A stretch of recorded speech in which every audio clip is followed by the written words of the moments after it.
Luzon, Visayas, Mindanao at buong mundo. Ngayon ay Lunes, January 27, 2025. Ako si Barbie Mulak at ito ang Balitang A to Z. Netizen, nakaranas ng komplikasyon matapos ang gluta drip. Isang mata, hirap nang mabuksan. O baka saktan at paaminin na kung ano-ano yung ipaamin sa kanya na hindi naman yun yung totoo. Asawang Pinay ng arestadong Chinese national. Itinangging espiya ang kanyang mister. Ex-Iloilo Mayor Jed Mabilog na nasa drug watch list ni ex-President Duterte, pinagkalooban ng executive clemency ni Pangulong Marcos. Matapos makailang ulit ma-reschedule, reprinting ng mga balota para sa halalan 2025, muli nang umarangkada. COMELEC desididong matapos ang printing sa April 14. Mga Palestinong na-displace dahil sa girian ng Israel at Hamas, nagsimula ng bumalik sa North Gaza. Sa showbiz, sa ikatlong pagkakataon, Alex Gonzaga nakaranas ng miscarriage. At celebrities nagluluksa sa pagpanaw ng Queen of Philippine Cinema na si Gloria Romero. Magandang gabi, pambungad sa ating newscast. Viral ngayon ang isang netizen na dumanas ng komplikasyon matapos raw magpaturok ng glutathione pampaputi. Kaya naman muling nagpaalala ang health authorities sa publiko na hindi aprobado ng FDA at DOH ang glutadrip bilang whitening procedure. This video is for awareness para sa mga gustong magpaganda. Ito ang viral video ng netizen na si Jelly Matcha, kung saan lumuluhan niyang ikinwento ang iniindang sakit na hinihinalang komplikasyon matapos magpaturok ng intravenous glutathione. Kwento ni Jelly, kasalanan rin anya dahil nagtiwala siya sa nurse na gumawa ng procedure kahit pumalpak na ito sa una pa lang. Sinagad niya yung pinaka-needle and pumutok agad yung ugat ko. Nagtry ulit dito, and then pumutok ulit. Nagtry ulit siya dito, pumutok ulit. Sabi ko tama na, stop na.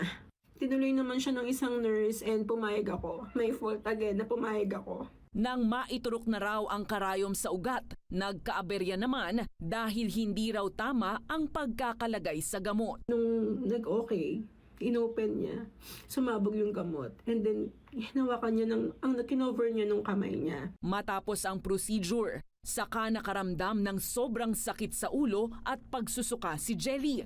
Nanlabo na rin daw ang kanyang paningin at hindi mabuksan ang isang mata. Sanila na ako sa ER, suka ko ng suka. Hanggang sa umabot na ngayon, 1 week na ngayon, medyo nagawa ko ng video asking for prayers para sa fast recovery ko. And awareness para sa mga gustong magpaganda, magpagluta, na i-check nyo mabuti kung marunong ba yung nurse, kung anong gagawin sa inyo. Ngayon, hoping na hindi ako mabulag. Kaliwat kanan na nga ang nagpapa-inject ng glutathione sa Pilipinas dahil sa epekto nitong nakakaputi ng balat. Pero nitong Lunes, muling nagpaalala ang Department of Health na hindi aprobado ng Food and Drug Administration ang IV o pagtuturok ng gluta bilang pampaputi. Habang ang Philippine Dermatological Society nagpaalala rin na ang IV infusion ay isang medical procedure na dapat ginagawa ng isang lisensyadong doktor o kaya lisensyadong nurse sa ilalim ng personal na supervision ng doktor. Sa latest video update ni Jerry, nakakaranas na anya siya ng kaunting improvement sa kalusugan, pero humihingi pa rin siya ng panalangin para sa tuluyang paggaling sa problema sa kanyang paningin.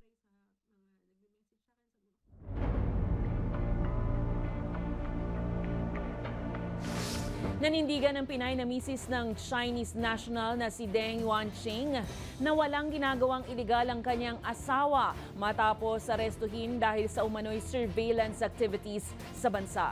Giit ni Noemi Deng, hindi espiya ng China ang kanyang asawa. Ang detalye sa Balitang A to Z ni Ace Cruz.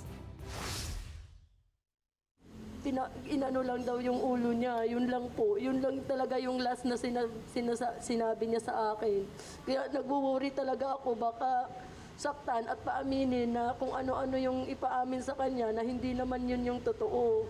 Ganito na lang ang pag-aalala ni Noemi sa kalagayan ng asawang si Tang Yanqing, ang Chinong inaresto ng mga otoridad noong January 17 sa Makati City, kasamang 2 Pilipino dahil sa pagsasagawa umano ng surveillance activities. Sa press conference Lunes ng umaga, tahasang pinabulaanan ni Noemi ang paratang na ang kanyang asawa na higit 1 dekada ay isang espiya. Isa lang po ang masasabi po, hindi po spicy ching po. Matagal na po siya naninirahan dito sa Pilipinas. Mahigit 10 years na po siya dito. Itinanggi rin niya na ang mga nakitang aparato sa loob ng sasakyan ng asawa ay kagamitan sa pang-espiya sa military camps at ilang local government offices. Sa halip, ginagamit daw ito para sa navigational purposes ng driverless car company na pinagtatrabahuan umano ni Tang, pero hindi na raw niya pwedeng idetalye pa ang ibang impormasyon sa trabaho ni Tang Yanqing. Nagsasurvey po daw sila ng daan para po dun sa self-driving car.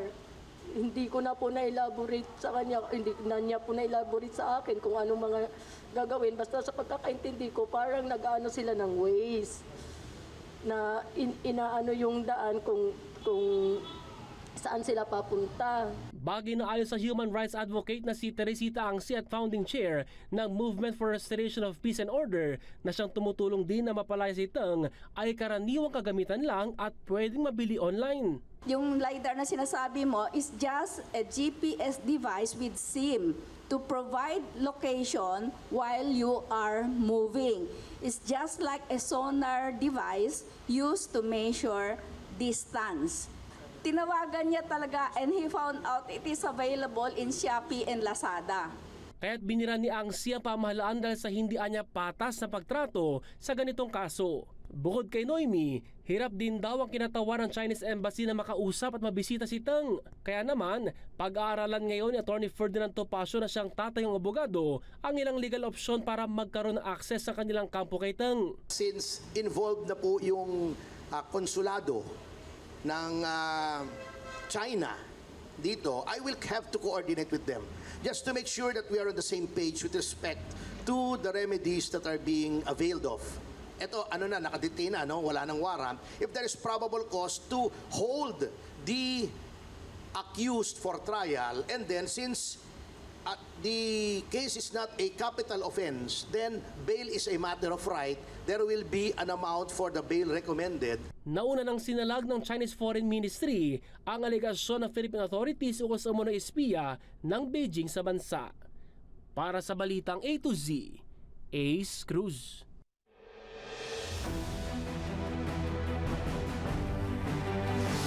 Pinagkalooban ng executive clemency ni Pangulong Ferdinand Marcos Jr. si dating Iloilo City Mayor Jed Mabilog ayon kay Executive Secretary Lucas Bersamin. Ito ay matapos ituring siya ni dating Pangulong Rodrigo Roa Duterte bilang drug lord umano ng Iloilo City.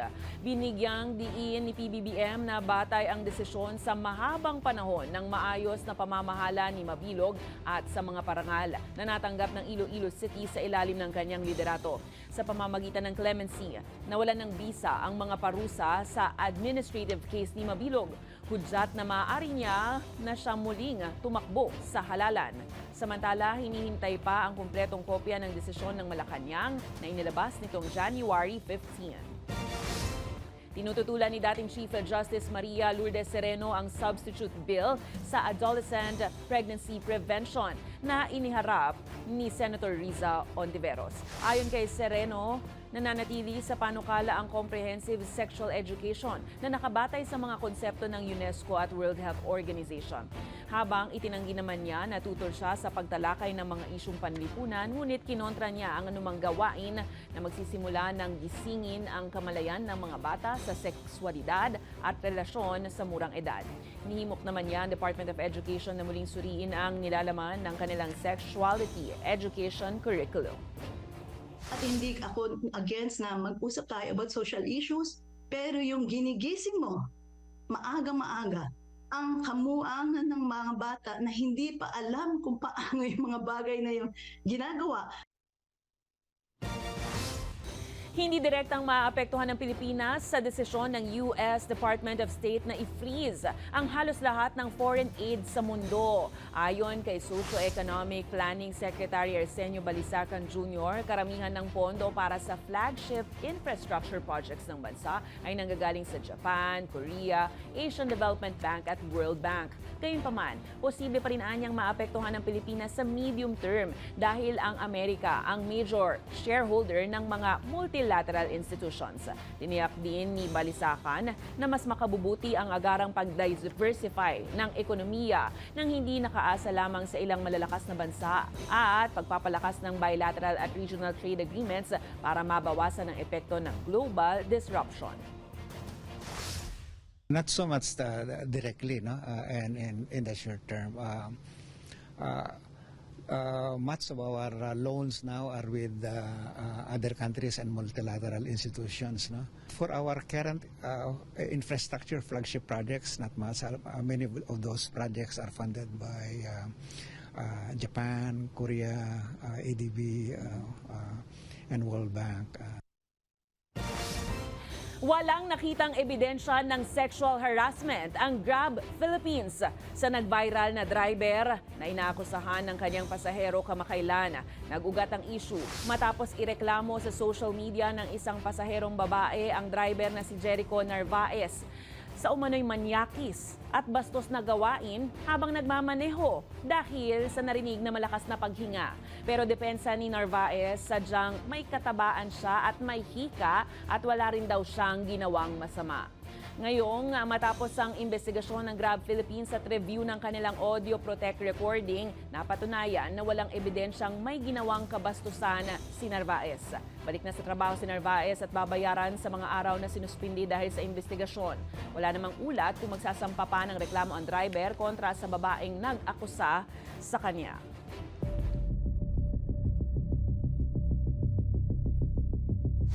Nakapagtala ng pangalawang kaso ng Mpox ang lungsod ng Baguio. Ayon sa City of Health Services Office, isang 22 anyos na lalaki na walang travel history sa labas ng bansa ang nagpositibo sa virus.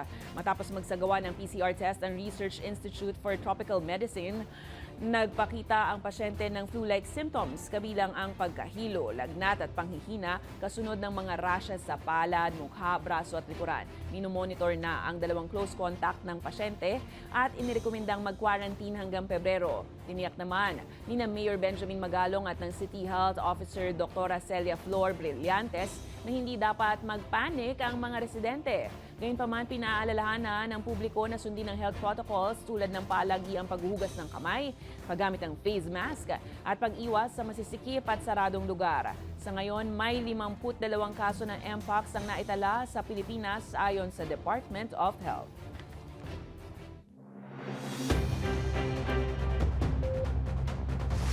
Good news sa mga motorista. Matapos ang magkakasunod na dagdag presyo sa produktong petrolyo, magkakaroon po ng kaunting bawas presyo ngayong Martes. Sa inilabas na abiso ng mga kumpanya ng langis, nasa 80 sentimos ang bawas sa kada litro ng gasolina, 50 centavos naman ang baba sa bawat litro ng kerosene, habang 20 centavos sa bawat litro ng diesel. Bunso dito ng muling pagbubukas ng mga refinery at port sa US Gulf Coast matapos ang winter storm at pag-aaral ng merkado kung paano makakaapekto ang panukalang taripa ni US President Donald Trump sa pandaigdigang ekonomiya.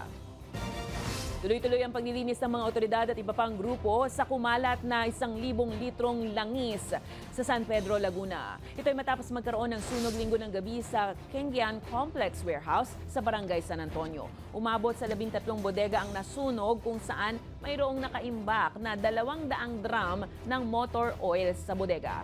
Rumisponde na ang Philippine Coast Guard at agad sinimulan ang pag-iinspeksyon at recovery operation, partikular na sa naapektuhang San Isidro River.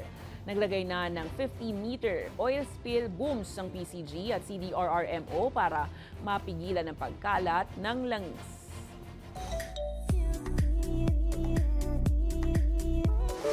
Masayang ibinahagi ni Pauline Luna ang desisyon ng korte sa kasong inihain ng kanyang asawang si Vic Soto laban sa direktor na si Daryl Yap kaugnay sa pelikula nitong The Rapist of Pepsi Paloma. Partially granted ang hiling ni Vic Soto sa kanyang petisyon para sa writ of habeas data dahil sa hindi mapatunayang pag-uusap ng dalawang yumaong individual na lumabas sa teaser hinggil sa kung sino ang gumahasa umano kay Pepsi Paloma. Dahil dito, iniutos ng korte ang pagtatanggal ng 26-second teaser video sa lahat ng online platforms. Sa Instagram, makikita ang masayang litrato ng pamilya ni Pauline na may kalakip na caption na "We give thanks to the Lord for this decision." Nanawagan naman ng aktres ng responsableng paggamit ng social media at pag-iwas sa pagkalat ng malisyosong impormasyon. Abangan sa aming pagbabalik, reprinting ng mga balota para sa May elections. Muli nang sinimulan ngayong Lunes. COMELEC desididong matapos ang printing isang buwan bago ang halalan. At libo-libo ang Palestinians nagsimula nang bumalik sa North Gaza kasunod ng ceasefire agreement. Abangan ang kumpletong ulat sa pagbabalik ng Balitang A to Z.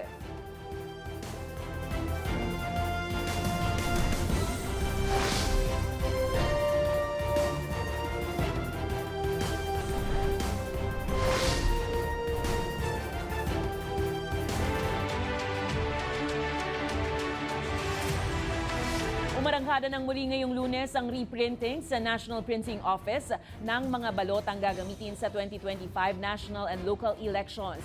Desidido naman ang Commission on Elections na matapos sa orihinal nilang timeline ang pag-iimprenta ng mga balota nang hindi madelay ang deployment ng mga ito. Ang Balitang A to Z ni Naomi Almohano.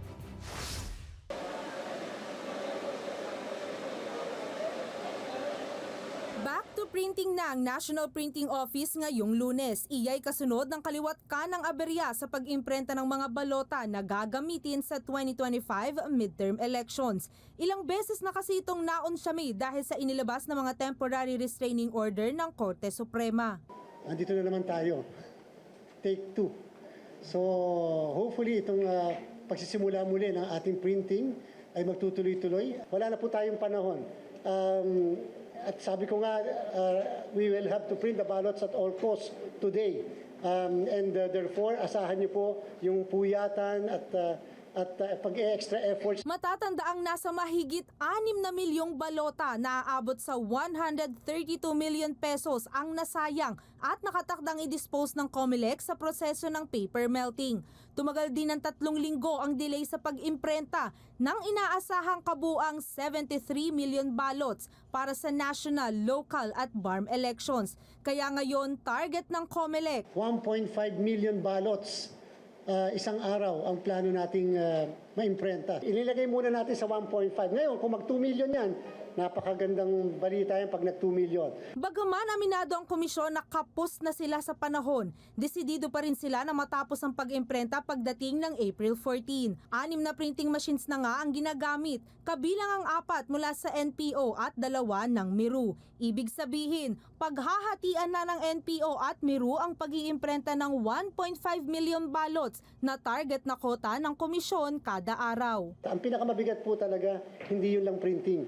Yung susunod na stage, which is the deployment ng lahat ng ating mga election paraphernalia. Pinakamahirap po yun. Kaya naman magdamagan na simula ngayon ang printing sa NPO. Nasa halos 800 katawang itatalaga ng COMELEC sa NPO para sa pagberipika ng mga balota. 32 tauhan per shift naman ang ide-deploy ng NPO para sa printing at 20 mula sa Miru para sa technicalities. Umaasa naman ang komisyon na mapabibilis ang produksyon ng mga balota at wala ng delay ang mangyayari pa.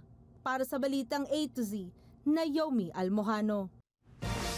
Umakyat na sa 2 katao ang naiulat na nasawi ngayong panahon ng eleksyon kahit pa mahigpit na ipinatutupad ang gun ban sa buong bansa. Sa ulat ng Philippine National Police, patay ang isang supporter ng tumatakbong municipal councilor sa Region 12 Soc-Sargen dahil sa insidente ng pamamaril. Pinawian din ng buhay ang isang incumbent municipal councilor sa Ilocos Sur matapos namang baririn sa ulo ng 2 suspect habang nag-aalmusal nitong January 25. Pumalo naman na sa 7 ang mga naitatalang election-related incidents details ng PNP. Kabilang dyan ang 2 kaso ng shooting incident sa Region 1 at 12, malicious mischief sa Region 2 at 2 vehicular accident kaugnayang isang malicious mischief at oral defamation sa Region 6. Umabot na rin sa mahigit 300 ang nakumpiskang baril ng kapulisan habang nasa 379 na individual naman ang nahuling lumabag sa gun ban.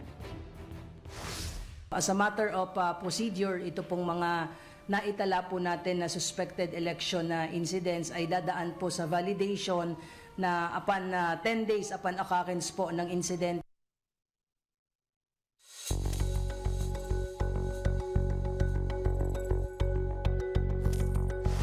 Iginigiit ni House Budget Committee Acting Chairperson Congresswoman Stella Quimbo na walang problema sa 2025 General Appropriations Act.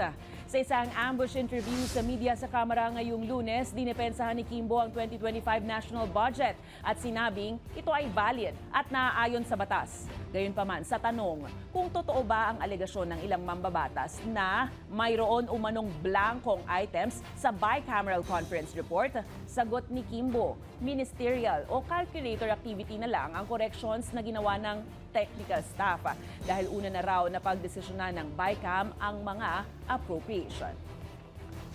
Lahat naman po ng appropriations amounts have already been decided upon. Ibig sabihin, lahat po ng naging corrections ng ating technical staff, lahat po yan ay ministerial na lamang. Ibig sabihin, calculator activity na lang po. Oras na para maparusahan ang mga troll farms na nagpapakalat ng disinformation at fake news sa social media. Ayon yan kay Congressman Dan Fernandez. Lunes, pinulong ng 3 House Committee ang ilang ahensya ng gobyerno maging ang kinatawan ng social media platforms para ilatag kung paano maisa sa batas ang parusa sa troll farms. Target, pasimula ng isang public hearings sa susunod na linggo. Kung sakasakali na ito pong mga nagkikreate ng mga disinformation, gumagawa sila ng narrative na sarili nila dahil kinikater nila yung mga nagpipinansa kanila, yun ang dapat po natin ma-check.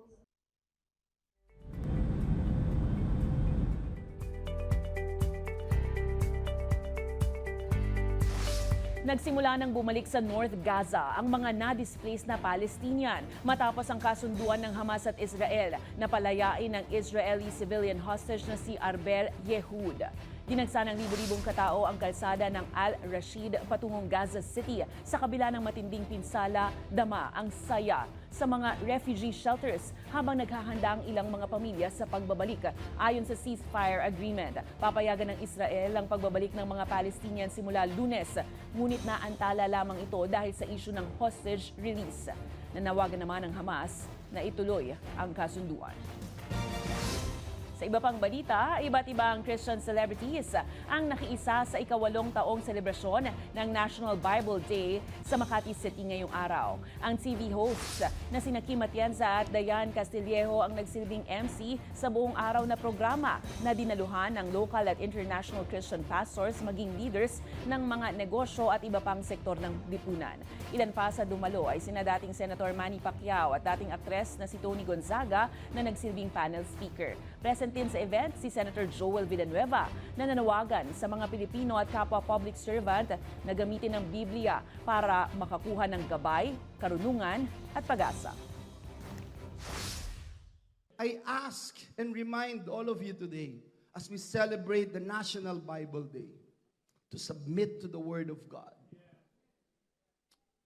I always believe that the Word of God should be the basis of everything you wanted to do in life, including passing legislations in this beloved country.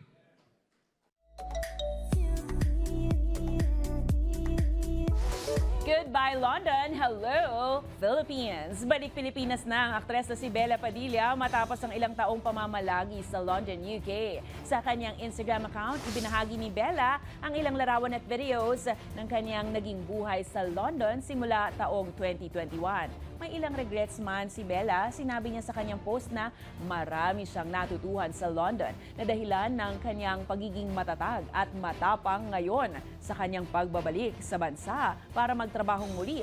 Baon ni Bella ang mga masasaya at malulungkot na karanasan, gaya na lamang ng pagpanaw ng kanyang ama. Gayon din ang mga pagkakaibigang nabuo. Saan niya itinuring niya na rin na kabigan ang London. Umaasa si Bella na balang araw matatawag niya uling home ang London, pero sa ngayon, happy and focused siya sa kanyang showbiz career sa Pilipinas. Susunod, ilang celebrities at kilalang personalidad nagluluksa sa pagpanaw ng Queen of Philippine Cinema na si Gloria Romero. At Alex Gonzaga, nakunan sa ikatlong pagkakataon. Manatiling nakatutok, kayo ay nanonood ng Balitang A to Z.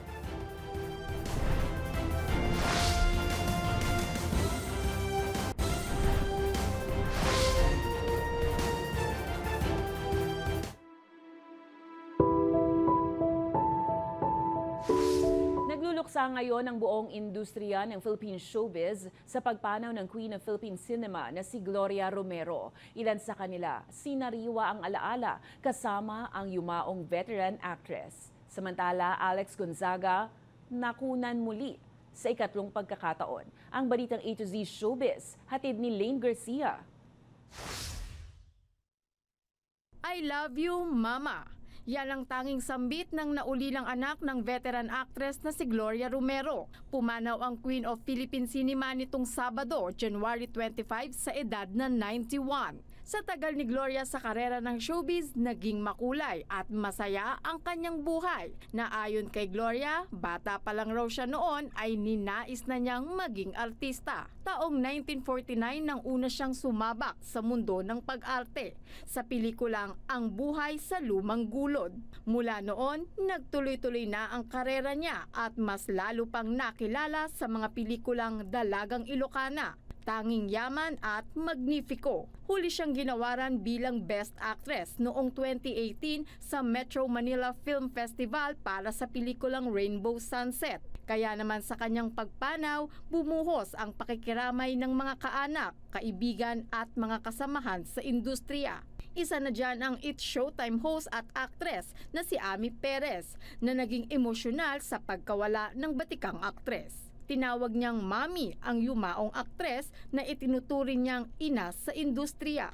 Enero 25 po, araw ng Sabado, na maalam po ang isa sa mga haligi ng pelikulang Pilipino, ang Queen of Philippine Cinema, ang aking pong naging ina sa telebisyon sa loob ng mahigit na isang dekada na si Miss Gloria Romero.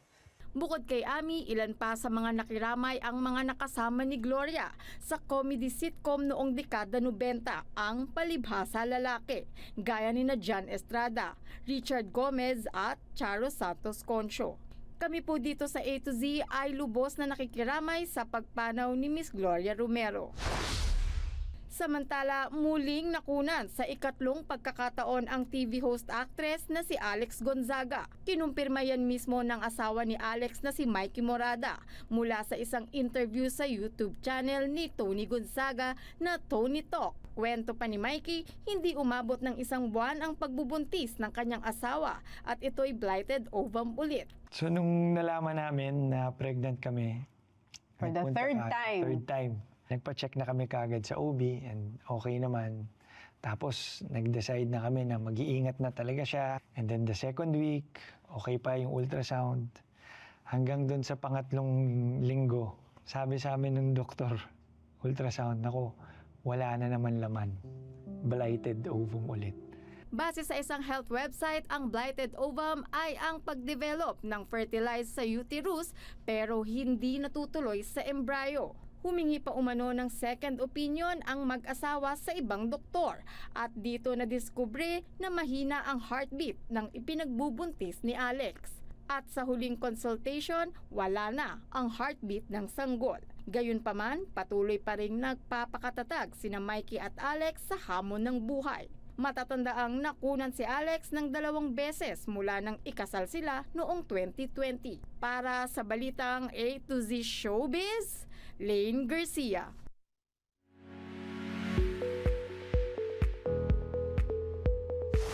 Some good news bago magtapos ang Lunes, kinilala at binigyan ng gantimpala ang naging ambag ng K9 dog na tinugurian ng lahat na si Bayani matapos matagpuan sa tulong niya ang hinihinalang shabu sa isang pier sa Cebu City. Si Bayani lang naman ang naging susi para madiskubre ang 25 kg na hinihinalang shabu na nakita sa isang sasakyan sa Pier 4 Cebu City nung nakaraang linggo. Si Bayani ay K9 dog ng Philippine Drug Enforcement Agency o PDEA 7. Ang pagkilala sa ginawang kabayanihan ni Bayani ay pinangunahan naman ni Cebu City Mayor Raymond Alvin Garcia. Galing! Kung kayo ay may kwentong kakaiba, mga kwento ng pag-ibig o storya ng inspirasyon at pag-asa, maaari niyo itong ibahagi. Sumali sa ating Facebook group na Balitang A to Z. Panoorin ang replay ng ating programa at sundan ang ating social media pages. Hanapin ang Balitang A to Z. Ang ating pabaong quote of the night ngayong Lunes ay mula sa isang nobelista na si Cecilia Ahern. Ang sabi niya, ang tahanan ay hindi isang lugar, kundi isang damdamin. At yan po ang mga balita at impormasyon, mga kwentong may dalang inspirasyon na tinutukan ng Balitang A to Z. Ako si Barbie Mulak. Maging maalam, makialam. Magandang gabi sa'yo, Pilipinas!